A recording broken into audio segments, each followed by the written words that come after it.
So நைன்டிஸ்ல பாத்தீங்கன்னா ஒரு சூப்பரான அடல்ட் காமெடி ட்ராமாக எடுக்கப்பட்ட குட் நேபர் சாம் அப்படின்ற திரைப்படத்தை இப்போ சோனி பிக்சர்ஸ் யூடியூப் சேனல்ல தமிழ் டப்பிங்கோட ஸ்ட்ரீம் பண்ணிருக்காங்க. இந்த படத்தோட ரிவ்யூ பத்தி தான் விளையாடாம பார்க்க போறோம். ஸோ வாங்க வீடியோக்குள்ள சீக்கிரமா போயிடலாம். சரி, கதை அப்படின்னு பார்க்கும்போது கதையில வர நம்ம படத்தோட ஹீரோவான சாமுக்கு பாத்தீங்கன்னா மேரேஜ் ஆயிட்டு 2 அழகான குட்டி பசங்க இருக்காங்க. ஸோ ரீசெண்டா தான் இவங்க பாட்டி கூட அவங்களுடைய பசங்க பாத்தீங்கன்னா வெக்கேஷனுக்காக வெளியே போறாங்க.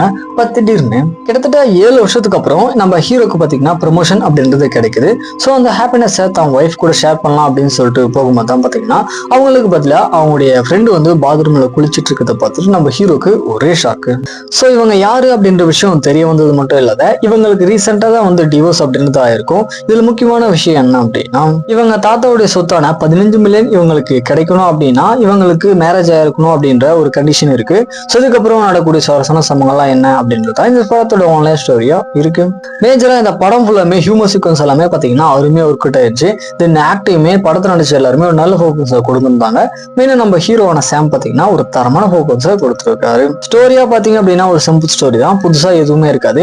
இந்த பக்கம் டெக்னிக்கல் சைடு பண்ணி பார்க்கும்போது சினிமாட்டோகிராஃபி, பேக்ரவுண்ட் செக்ஷன் எஃபெக்ட் இது எல்லாமே 90s டைம் ஏற்ற மாதிரி நீட்டா பண்ணிருக்காங்க. ஸ்கிரீன் பிளே அப்படின்னு பாத்தீங்கன்னா பெருசா எந்த ஒரு இடத்துலயுமே லேக் அப்படின்றது இல்ல, ஓரளவுக்கு நல்லாவே மெயின்டைன் பண்ணியிருந்தாங்க. அதுலயும் ஹியூமர் எல்லாமே நல்லாவே ஒர்க் அவுட் ஆயிடுச்சு. ஓவராலா பார்க்கும்போது ஒரு 90s காமெடி படம் வேணும் அப்படின்னா இந்த படத்தை கண்டிப்பா ட்ரை பண்ணி பாருங்க. யூடியூப்ல ஃப்ரீயா தமிழ் டப்பிங்கோட அவைலபிளா இருக்கு. ஸோ ட்ரை பண்ணி பாருங்க.